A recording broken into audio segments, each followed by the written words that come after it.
Subscribe to our channel by clicking the subscribe button. Click the bell button and enjoy the latest uploads from our channel.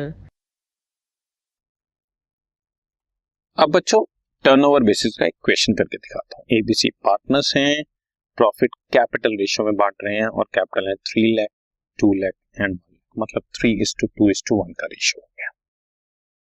They were preparing their balance sheet every year on 31st of March and 15 जुलाई 2016 को एक ही date हो गई and it was agreed amongst them the share of profit is to be calculated on turnover basis.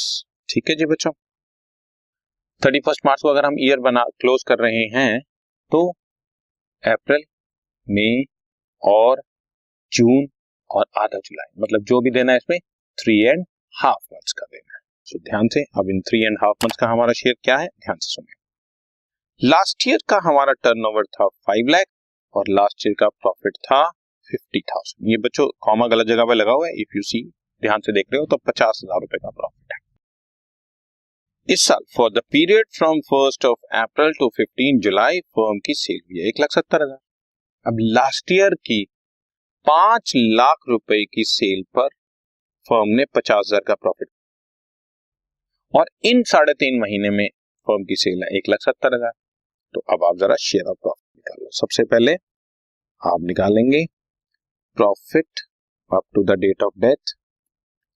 Last year profit था 50,000, last year profit by last year turnover 5 lakh into current year sale up to the date of death 1,70,000।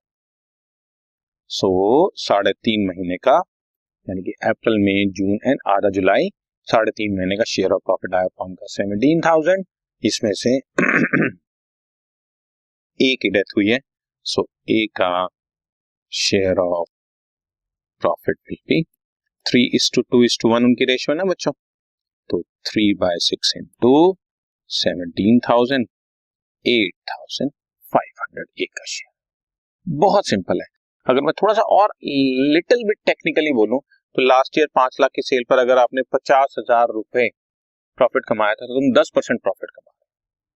तो इस बार 3.5 महीने में अगर 1,70,000 की cell हुई है तो 1,70,000 का 10% फर्म को 17,000 का प्रॉफिट हुआ होगा।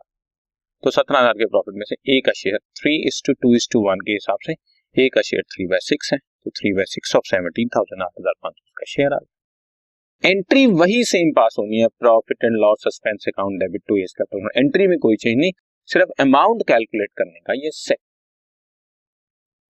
ठीक है बच्चों, राइट, डन।